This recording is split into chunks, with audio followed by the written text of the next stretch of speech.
할렐루야. 1월 10일 토요일 신년 특별 새벽 기도회를 시작하겠습니다. 사도신경으로 우리의 신앙을 고백합니다. 나는 전능하신 아버지 하나님 천지의 창조주를 믿습니다. 나는 그의 유일하신 아들 우리 주 예수 그리스도를 믿습니다. 그는 성령으로 잉태되어 동정녀 마리아에게서 나시고 본디오 빌라도에게 고난을 받아 십자가에 못 박혀 죽으시고 장사된 지 사흘 만에 죽은 자 가운데서 다시 살아나셨으며 하늘에 오르시어 전능하신 아버지 하나님 우편에 앉아 계시다가 거기로부터 살아있는 자와 죽은 자를 심판하러 오십니다. 나는 성령을 믿으며 거룩한 공교회와 성도의 교제와 죄를 용서받는 것과 몸의 부활과 영생을 믿습니다. 아멘. 찬송가 620장 찬양하시겠습니다. 찬송가 620장입니다.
아버지, 새 아침을 맞아 주님 앞에 나와 예배할 수 있는 은혜를 주심에 감사합니다.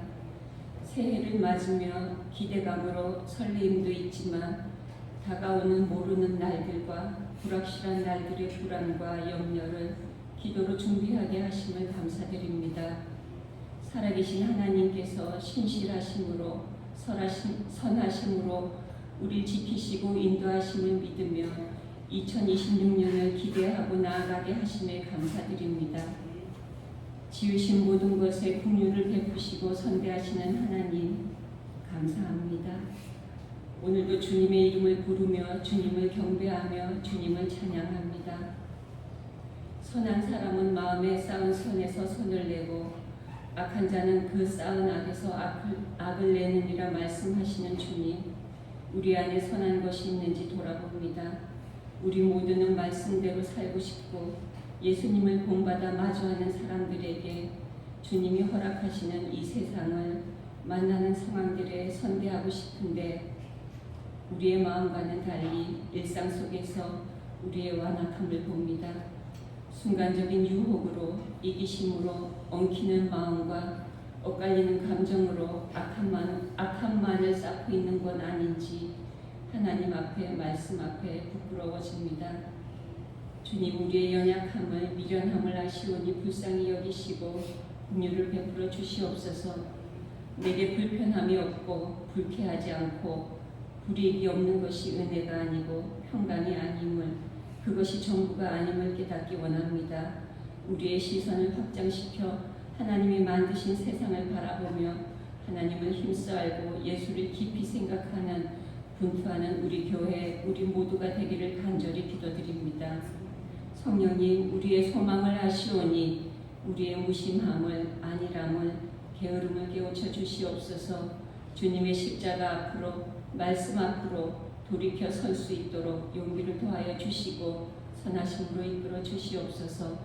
주님의 은혜로 충만케 되어 우리의 표정에, 우리의 낯빛에, 무심결에 내뱉는 말에도 태도에도 예수님의 사랑이 선대하심이 드러나기를 소망합니다. 하나님 아버지, 주님의 몸된 동원교회를 주님의 능하신 오른손으로 붙들어 주시옵소서. 고인물이 되지 않도록 말씀으로, 기도로, 찬양으로 샘솟게 하시고 주님의 은혜가, 기쁨이, 감사가 충만한 동원교회 되게 성령님 도와주시옵소서. 이 나라 이 민족을 불쌍히 여기시고 긍휼을 베풀어 주시옵소서. 이 땅 위에 하나님의 권능이, 다스림이 임할 수 있기를 기도합니다. 단위에 세우신 목사님 위에 성령님 함께 하시어 선포되는 말씀의 은혜를 덧입혀 주시옵소서. 말씀이 선포될 때 아멘으로 화답하며 겸손함으로 말씀에 순종하는 우리가 되게 하옵소서. 새해에도 능히 우리를 보호하시고 거침이 없게 하시고 우리들을 하나님의 영광 앞에 흠없이 기쁨으로 설 수 있도록 도우시는 예수님 이름으로 기도드립니다. 아멘.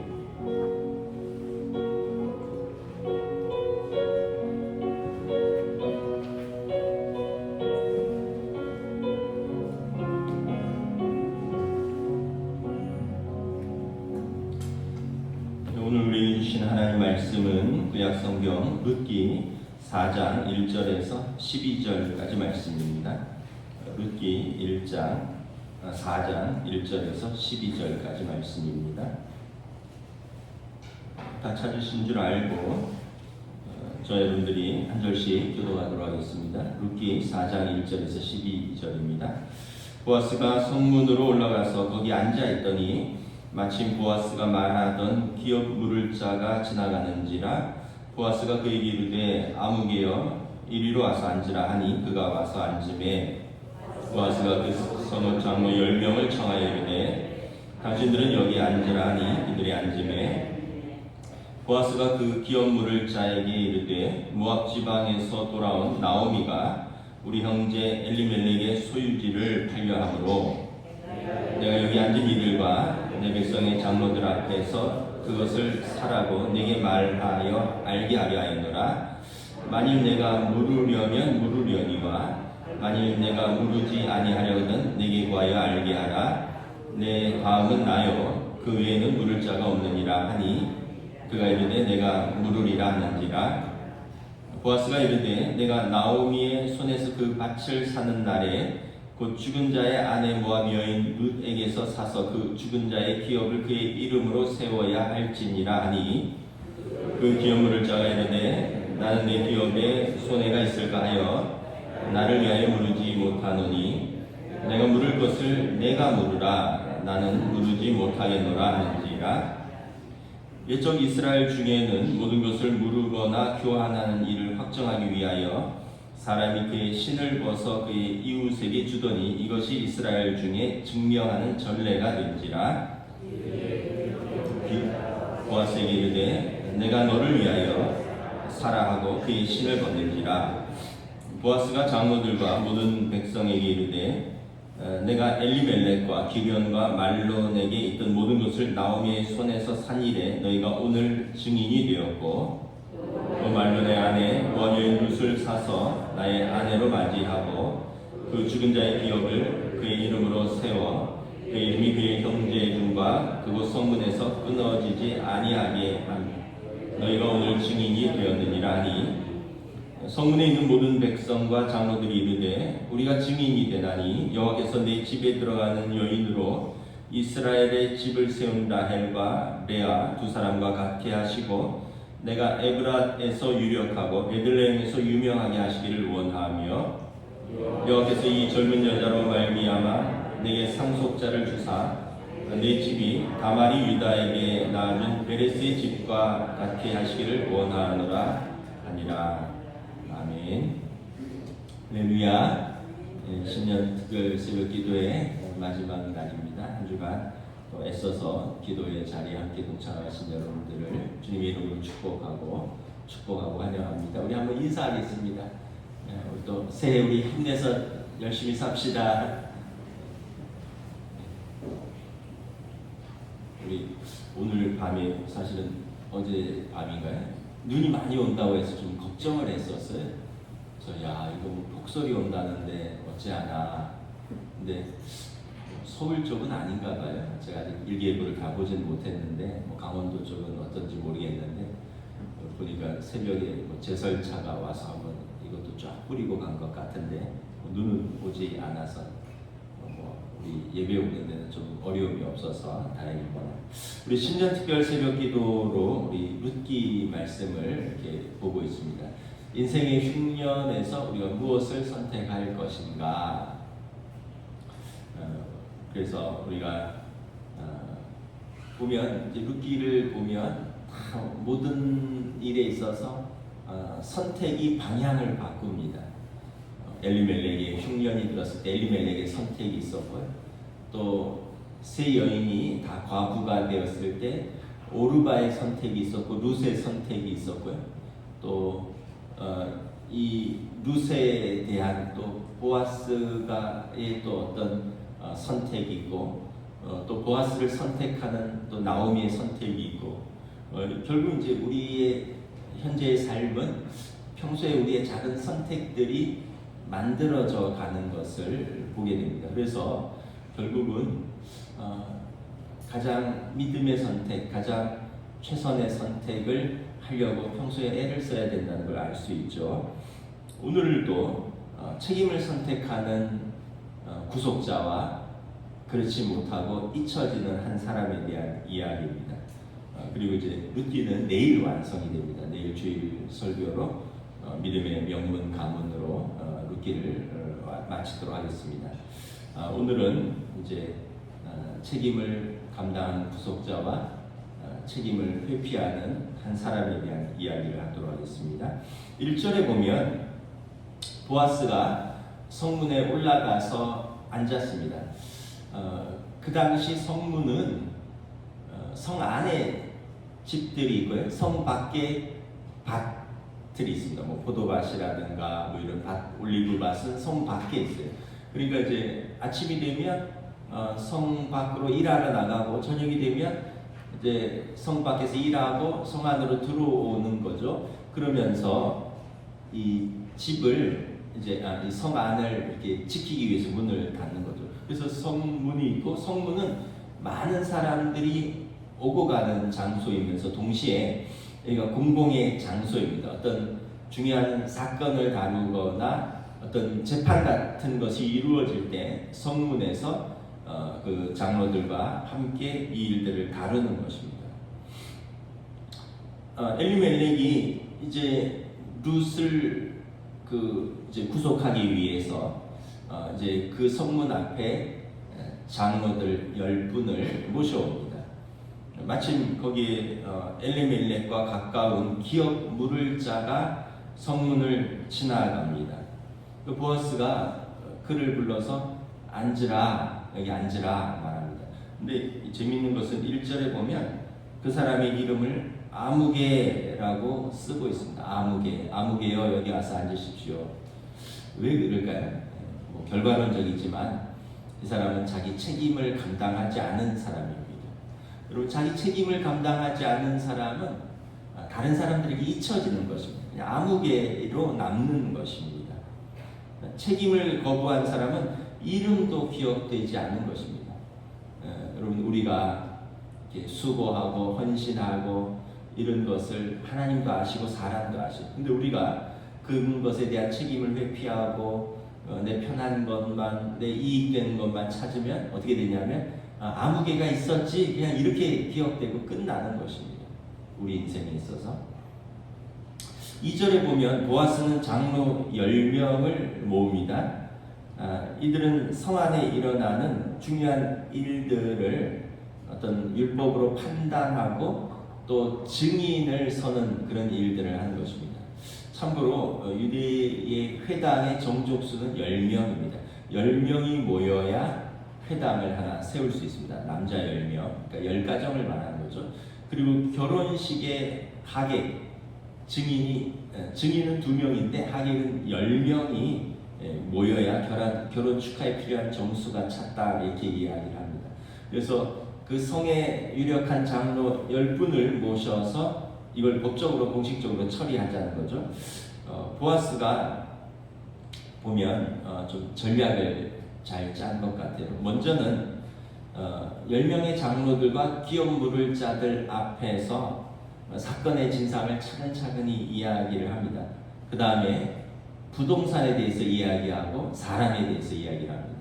3절에 보면 우리 친족 엘리멜렉이 있지 않느냐, 그가 10년 전에 기근을 피해서 갔다가 모압 지방에서 두 아들하고 살다가 남자들이 다 죽고 그 아내 나오미와 그의 며느리 모압 여인 룻만 함께 돌아온 거 다 알지 않느냐. 근데 3절에 보니까 그런데 이 나오미가 가난하여서 엘리멜렉의 토지를 팔려고 한다. 근데 가능하면 그 토지는 다른 지파나 다른 가문이 아니라 우리 가문이 사서 우리 가문에 남겨두었으면 좋겠다라는 것입니다. 그러면서 지금 내 옆에 있는 이 사람이 엘리멜렉의 가장 가까운 친족이니 그가 이 토지를 살 제일 우선적인 권한이 있다. 당신 이 권한을 행사하겠느냐, 기업을 물으겠느냐라고 묻습니다. 그랬더니 이 사람이 좋다. 내가 기업을 물으겠다. 그래서 4절에 보면 당신이 첫 번째 권리가 있으니 당신이 그 땅을 사시겠소. 만일 그렇다면 사려니와 만일 당신이 그 땅을 살 의향이 없으면 그 다음은 내가 권리가 있으니 내가 사겠소. 여기 장로님들 앞에서 명확히 뜻을 밝혀주시오. 그랬더니 그 사람이 토지를 사겠다라고 말을 합니다. 그래서 일반적으로 그 각 지파가 이제 땅을 분배받았습니다. 그래서 그 안에서 땅을 사고 파는데 웬만하면 팔지 않고 가난해서 팔게 되면 다른 지파에 팔지 않고 이왕이면 그 지파 안에서 팔고 또 이왕이면 그 가문 안에서 사고 팔도록 그래야지 그 땅이 처음에 분배받은 그대로 보존되기 때문에 그런 것이죠. 이게 기업을 물은다는 뜻인 것입니다. 그랬더니 이제 이 사람이 이걸 사겠다라고 한 거예요. 땅을 사겠다니까 좋겠죠. 5절에 보니까 보아스가 계속해서 말합니다. 그런데 그 밭을 사는 날에는 사람도 구속해야 됩니다.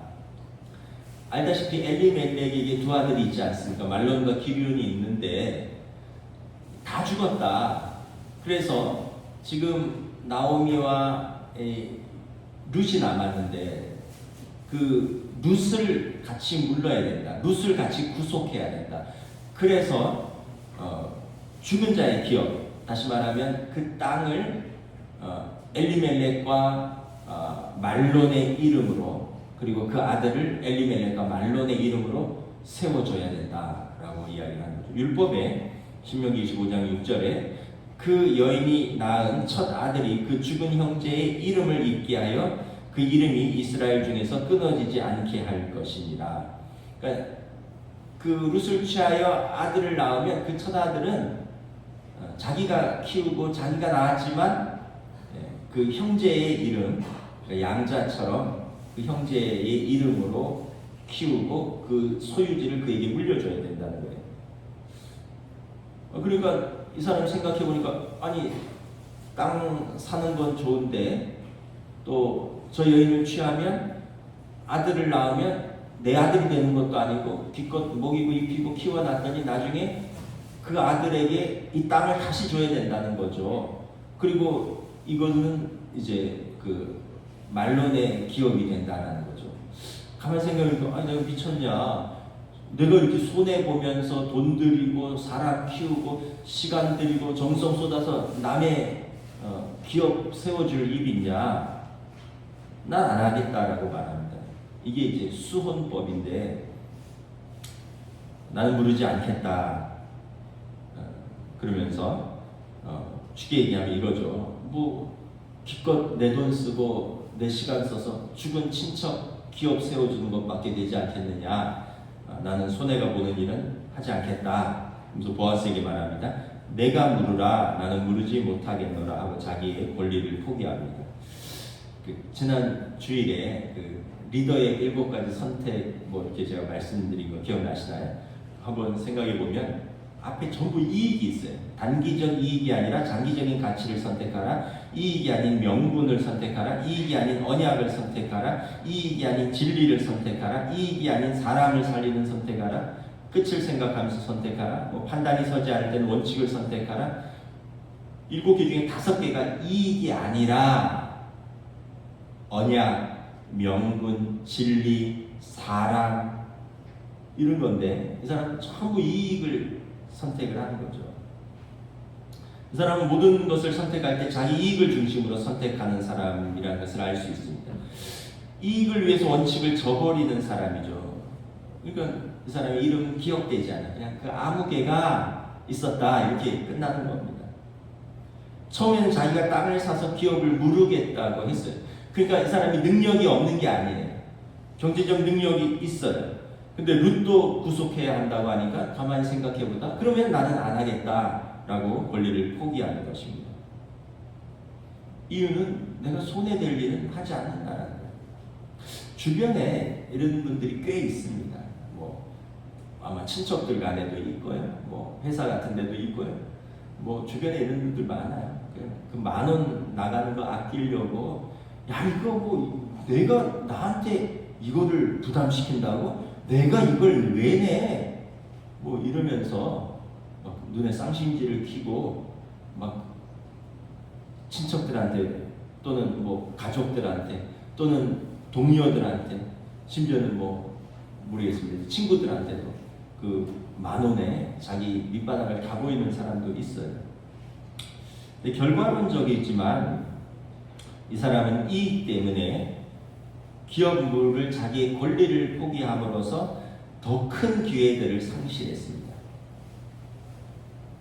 금보다도 귀한 현숙한 여인 에셰트 하일이라고 했잖아요.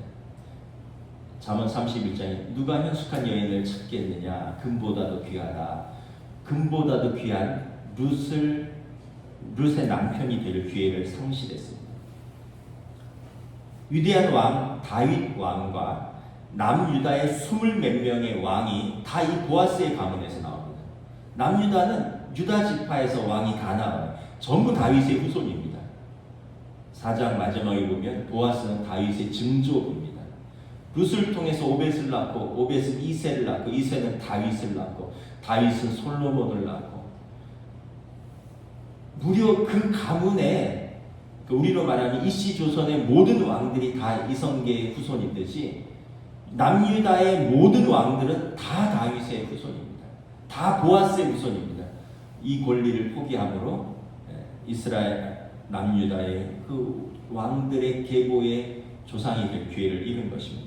무엇보다 여러분 다윗의 후손 예수 그리스도가 나옵니다. 메시아신 예수 그리스도의 가계에 들어갈 기회를 잃었습니다. 예수 그리스도가 이 세상에 나와서 하나님의 나라를 이루어가는 그 일에 자기 이름이 들어가는 그 영광스러운 기회를 잃어버린 거예요. 그러니까 그 이익을 선택하고 손해되는 것을 안 하겠다 하다가 결국은 사람도 잃고 명예도 잃고 하나님 나라의 유업을 얻는 그 큰 일들을 다 잃어버린 것을 볼 수가 있는 것이죠. 여러분 돈은 있다가도 없는 거예요. 그 많은 있어도 살고 없어도 살고요. 돈은 있다가도 없고요.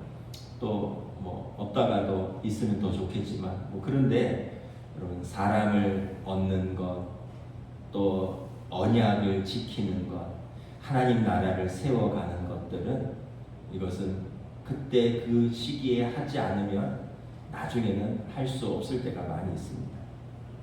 이렇게 책임을 회피하는 자는 기회도 상실하는 것입니다. 결국 그의 이름은 이름도 기억되지 않는 엘리멜렉의 한 친척 아무개로만 남고 역사 속으로 잊혀지고 마는 것입니다. 이제 남은 것은 율법을 따라서 공식화하는 절차만 남았습니다. 7절에 보면 기업 물을 사람이 자신의 권리를 포기한다는 상징적인 행위로 전례를 따라 신발을 벗어서 보아스에게 줌으로 장로들 앞에 그 증거로 내놓습니다. 이것도 율법입니다. 신명기 25장 7절부터 10절에 그러나 그 사람이 만일 그 형제의 아내 맞이하기를 즐겨하지 아니하면 그 형제의 아내는 그 성문으로 장로들에게로 나아가서 말하기를 내 남편의 형제가 그의 형제의 이름을 이스라엘 중에 잊기를 싫어하여 남편의 형제에 대한 의무를 내게 행하지 아니하나이다 할 것이요 그의 형제의 아내가 장로들 앞에서 그에게 나아가서 그의 발에서 신을 벗기고 그의 얼굴에 침을 뱉으며 이르기를 그의 형제의 집을 세우기를 즐겨 아니하는 자에게는 이같이 할 것이니라. 이스라엘 중에서 그의 이름을 신벗김을 받은 자의 집이라 부를 것이니라. 자기의 권리를 포기하고 기업을 무르지 않는 그 친척은 신벗김을 받은 자의 집이라. 이게 수치예요, 수치. 자기 책임을 다하지 않은 자다. 이 사람은 나는 손해보는 건 싫어. 야, 나도 신벗어서 줄게. 야, 그냥 그렇게 불러, 괜찮아. 나는 내 돈만 지키면 돼. 나는 뭐라고, 니들이 뭐라고 불러도 상관없어. 근데 룻이 없으니까 침은 안 뱉던데. 자기 신을 자기가 벗어서 주면서 신벗김을 받은 자의 집이라고 스스로 그 수치를 감당합니다. 오늘 우리 사회도 책임지는 일을 좀 회피하는 것 같습니다. 아마도 공무원들이 제일 싫어하는 일이 어떤 일을 결정했다가 나중에 자기가 그걸 책임지는 걸 제일 싫어한다 그러잖아요. 회사도 그렇지 않겠습니까? 책임지는 일을 잘 안 하려고 하겠죠. 괜히 그거 했다가 결과가 안 좋으면 내가 책임져야 되는데 이런 말들을 하잖아요. 심지어 가정에서도 남편이 남편의 책임을 방기하고 아내가 아내의 책임을 다하지 않고 심지어 부모가 자녀를 양육하는 책임을 져버리는 부모도 있습니다. 근데 아셔야 되는 건 자녀도 자녀의 책임이 있어요. 자녀는 아무것도 없는 게 아니에요. 자녀도 자녀의 책임이 있어요. 다 각자가 자기에게 맡은 책임이 있습니다. 교회는 예수님의 이름으로 모인 신앙 공동체입니다. 우리 교회에서 나는 공동체의 일원으로서 책임을 잘 감당하고 있는가? 나는 직분자로서 내 직분에 합당한 책임을 감당하고 있는가? 우리도 한번 생각해 보아야 합니다. 여기 또 청년들도 지금 새벽 기도에 오늘은 좀 나왔는데 청년들이니까 나는 어리니까 청년이니까 나는 책임이 뭔지 모르겠다. 내가 이렇게 나와주는 것만 해도 얼마나 감사하냐 이렇게 생각하면 여러분 다시 한번 생각해 봐야 돼요. 책임은 어떤 나이가 되어서 어느 순간 감당하는 수 있는 게 아니에요. 어려서부터 자기 자리에서 작은 책임을 감당하면서 이게 나중에 나이가 되고 자리가 있으면 더 큰 책임을 감당하게 되는 거예요. 어려서는 어리니까, 지금은 청년이니까 뭐 이러면서 책임을 감당 안 하다 보면 나중에 나이가 돼도 어른이 돼도 그 자리에 있어도 책임이 책임인 줄 모르고 직분이 직분인 줄 모르는 그렇게 될 수가 있어요. 지금 사회가 성숙하지 못한 것은 그 책임을 감당하지 못하는 그 자리에 있는 사람들이 책임을 포기하거나 아니면 올권하거나 자기 책임과 직분을 모르고 사회에서, 국가에서, 가정에서 그러기 때문에 어려워지는 것입니다. 자기 자리가 뭔지 모르고 자기 자리를 지키지 못하고 자기 책임을 감당하지 못하니까 국가나 사회나 가정이나 혼란스러운 것입니다. 그러니까 지금 내가 감당할 책임이 있다면 지금 감당하면서 배워가는 거예요. 책임은 어느 순간 나이가 되면 그냥 얻어지는 게 아니라 지금부터 훈련되어지는 것입니다. 기억하십시오. 책임이 없으면 권리도 없습니다. 책임을 지지 않는 사람은 기억되지 않습니다. 책임은 말만으로 지는 게 아니에요.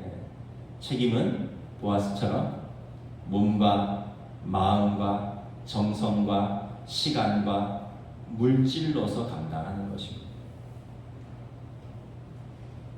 오늘 보아스의 친척 아무개는 책임을 감당하지 않고 아무개로 사라졌고요. 그는 이스라엘 역사에서 신벗김을 받은 자로 성경에 기록되었습니다. 이제 모든 권리는 보아스에게로 넘어갔습니다. 9절에 보면 보아스는 10명의 장로들 앞에서 선포합니다.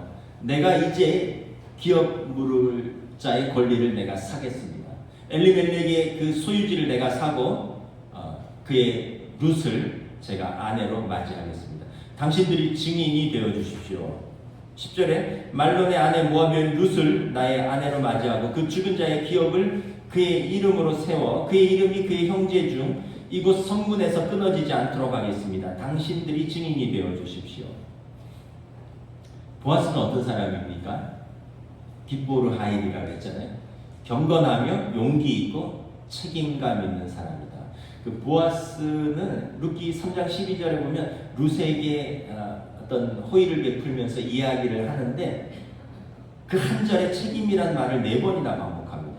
이 밤에 여기서 머무르라. 아침에 그가 기업 물을 자의 책임을 내게 이행하려 하면 좋으니 그가 그 기업 물을 자의 책임을 행할 것이니라. 만일 그가 기업 물을 자의 책임을 내게 이행하기를 기뻐하지 아니하면 여호와의 살아계심을 두고 맹세하노니 내가 기업 물을 자의 책임을 내게 이행하리라. 한 절의 책임을 감당한다는 말을 4번이나 합니다. 그 보아스가 유력한 사람이라고 했잖아요. 깃보르 하일. 이거는 그 성에서 인정하는 경건하고 용기 있고 책임 있는 사람이다라는 뜻입니다. 그 아무개와 유력한 자 보아스는 완전히 그냥 평판이 하늘과 땅 차이인 거예요. 뭐 재산은 비슷할 수도 있어요. 그 아무개 씨도 그 밭을 내가 사겠다. 돈이 없는 사람은 아닌 것 같아요. 그러나 성경은 보아스를 기록하고 있습니다. 보아스의 결단을 우리는 구속자로서의 결단이라고 말할 수 있습니다. 구속자는 자신이 값을 치르고 그 어떤 땅을 사서 되돌려주고 사람을 사서 자유케 하는 그 사람을 구속자라고 하는 것입니다. 보아스는 구속자입니다. 성경을 해석할 때 유형론이라고 있습니다. 타이폴로지라고 하는데 보아스는 구속자 예수 그리스도의 예표입니다. 성경에 보면 구약 성경이 신약 성경 예수 그리스도의 예표가 되는 사람들이 많이 나옵니다. 요셉이 그렇고요. 오늘 보아스도 그렇습니다. 구속자로서의 예표로 보여주고 있습니다. 우리의 구속자, 인류의 구속자는 예수 그리스도입니다. 죄로 말미암아 하나님과의 관계가 끊어져서 사단에게 매인 우리를 십자가에서 보혈로 우리의 죄값을 대신 지불하시고 우리를 자유케 하신 구속자입니다. 예수님의 십자가의 속리함으로 우리는 하나님과 화목하게 되었고 다시 하나님의 자녀로서 하나님 나라를 유업으로 받게 된 것입니다. 우리가 하나님 나라를 유업으로 얻기 위해서 예수님께서 우리의 구속자, 우리의 기업 물을 자가 되신 것입니다. 룻을 구속한 보아스가 인류를 구속하신 예수 그리스도의 훌륭한 예표인 것입니다. 이제 이 사건은 어떻게 정리가 됩니까? 11절에 보면 성문에 있는 모든 백성들과 10명의 장로들이 보아스가 룻을 구속하여 기업 물을 자가 된 것에 증인이 되었습니다. 장로들이 하나님의 이름으로 보아스를 축복합니다. 내 집에 들어가는 여인으로 이스라엘 집을 세운 라헬과 레아와 같이 되기를 원하노라. 그들의 조상 야곱이 레아와 라헬을 통해서 12아들을 낳았고 이 12아들은 12지파의 조상입니다. 그러니까 지금도 유대인들은 딸들에 대해서 이렇게 축복합니다. 내 딸들이, 우리 딸들이 사라와 리브가와 라헬과 레아와 같이 되기를 원하노라. 그것은 여자들에게는 최고의 축복입니다. 우리 믿음의 어머니가 되라는 뜻입니다. 장로들은 계속해서 보아스를 축복합니다. 보아스 당신은 에브랏에서 유력하고 베들레헴에서 유명하게 하시기를 원합니다. 에브랏은 베들레헴의 별칭입니다. 우리로 말하면 그냥 동네 명칭이에요. 남산, 여기 남산 마을 뭐 이런, 그리고 베들레헴 공식 명칭이에요. 당신이 에브랏에서 유력하고 베들레헴에서 유명해지기를 원합니다. 백성의 대표들이 하나님의 이름으로 축복하는 거예요. 책임을 감당하는 자에게 하나님의 이름으로 축복하는 것입니다. 당신과 당신의 후손들이 잘 되기를 바랍니다. 이런 거예요. 12절에 장로들은 보아스와 룻을 통해서 낳을 자녀들을 축복합니다. 하나님께서 이 젊은 여자로 말미암아 내게 상속자를 주사 다말이 유다에서 낳아준 베레스의 집과 같게 하시기를 원하노라. 다말 유다 얘기하면 좀 복잡한데 다말도 남편들이 죽고요. 어쨌든 수원법을 통해서 베레스와 세라를 얻었는데 베레스가 지금 이 베들레헴 가문의 조상입니다. 우리 조상 베레스가 아버지 없어서 태어나지 못할 뻔했는데 그가 태어나서 우리가 지금 이렇게 창대한 것 같이 지금 남편 없이 홀로 된 룻을 통하여 당신이 낳은 아들이 이 베레스와 같이 나중에 창대하게 되기를 원합니다. 라는 조상의 이름으로 축복하는 것입니다. 장로들은 보아스와 룻을 통해서 뛰어난 자손들이 그 가정에서 태어날 것을 축복하는 것입니다. 그래서 내일 본문이지만 우리 18절부터 22절 우리 한번 교독하겠습니다. 베레스는 유다의 아들이라 그랬죠. 자, 베레스의 계보는 이러하니라. 베레스는 헤스론을 낳고 헤스론은 람을 낳았고 람은 아미나답을 낳았고 암미나답은 나손을 낳았고 나손은 살몬을 낳았고 살몬은 보아스를 낳았고 보아스는 오벳을 낳았고 함께 읽습니다. 오벳은 이새를 낳았고 이새는 다윗을 낳았더라. 이 두 가지 놀라운 사실이 있죠. 하나는 보아스가 다윗의 증조부가 되었다는 사실입니다. 그 위대한 유다의 모든 왕들이 다 보아스의 후손입니다. 그리고 이게 기업 물을 자의 법을 따라서 그러면 오벳을 낳았거든요. 오벳은 원래는 이렇게 돼. 엘리멜렉이 말론을 낳았고 말론이 오벳을 낳았고 이렇게 돼야 되거든요. 근데 오벳을 보아스의 아들로 인정합니다. 그러니까 하나님께서 보아스를 세워주시는 것을 볼 수 있습니다. 보아스는 다 얻었어요. 현숙한 여인도 얻고 귀한 아들도 얻고 그리고 그 아들들을 통해서 이스라엘의 왕들이 태어나고 만왕의 왕이시고 만군의 주이신 예수 그리스도가 그 가게에서 태어나고 그를 통하여 하나님 나라가 이어지는 그 놀라운 일들에 그가 감당한 것입니다. 인생의 흉년에서 룻은 하나님을 선택하고 시어머니를 돌보는 책임을 선택합니다. 보아스는 친족의 기업물을 책임을 선택하고 룻과 나오미를 돌봅니다. 그리고 하나님은 보아스를 선택하시고 그리고 보아스와 룻을 선택하셔서 그들을 통하여 하나님 나라를 이어가십니다.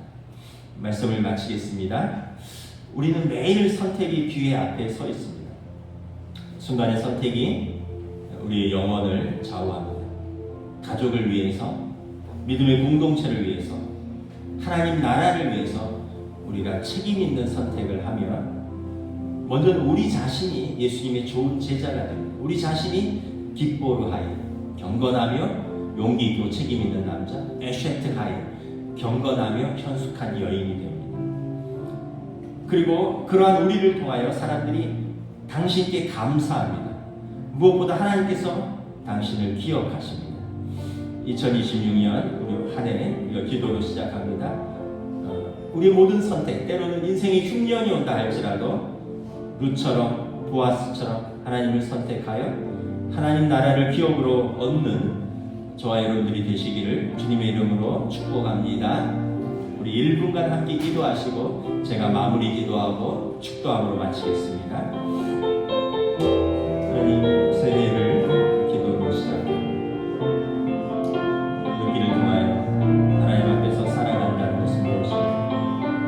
우리 인생을 살아가면서 때로는 흉년이 있을 수도 있고 어려움이 있을 수 있지만 우리가 어떤 선택을 할 것인가, 우리의 선택들이 모여서 때로는 하나님 나라를 세우고 때로는 가문을 세우고 때로는 사람을 살리고 때로는 하나님의 뜻을 이루어 간다는 것을 우리가 배우고 하나님 앞에서 믿음으로 살아가고 선택하기를 원합니다. 2026년 성령님이 인도하시고 성령님이 이끄시는 대로 순종하며 살아가는 저희를 위하여 주시옵소서.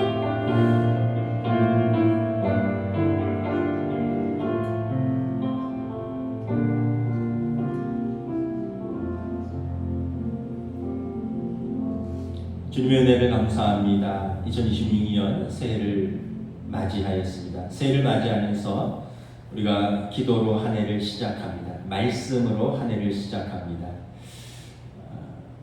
우리가 또 닥쳐갈 어떤 우리의 상황들, 또 우리가 헤쳐나가야 할 문제들, 또 맞이해야 될 현실들이 어떠한지 알지 못하기에 때로는 두려움도 있지만, 그러나 우리는 말씀을 통해서 우리 믿음의 조상들이, 믿음의 선배들이 그러한 상황에서 이러한 선택을 했구나, 이것을 우리가 보면서 우리도 믿음을 붙들고 우리도 책임을 선택하고 우리도 하나님 앞에서 살아가는 선택을 하면서 인생의 흉년에서 하나님께서 하나님을 선택한 자들을 하나님이 돌보시고 책임지시고 복 주신다는 것을 우리가 깨닫고 우리의 선택에서도 믿음의 선택을 할 수 있는 한 해가 되기를 원합니다.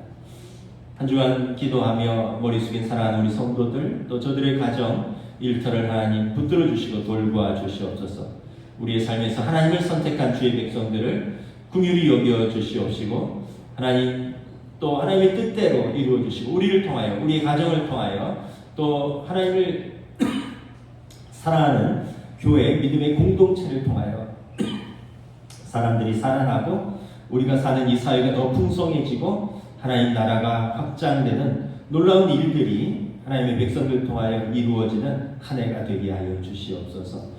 저들의 가정을 지켜주시고 일터를 붙들어 주시고 하나님의 교회를 인도하여 주시옵소서. 감사를 드리오며 우리 주 예수 그리스도 이름으로 기도드리옵나이다. 아멘. 이제는 우리 주 예수 그리스도의 은혜와 하나님 아버지의 사랑하심과 성령님의 역사 교통하심이 2026년 한 해를 하나님을 선택하며 믿음으로 살기를 다짐하는 사랑하는 우리 모든 성도들 위해 지금으로부터 영원토록 함께 계시기를 간절히 축원하옵나이다. 아멘.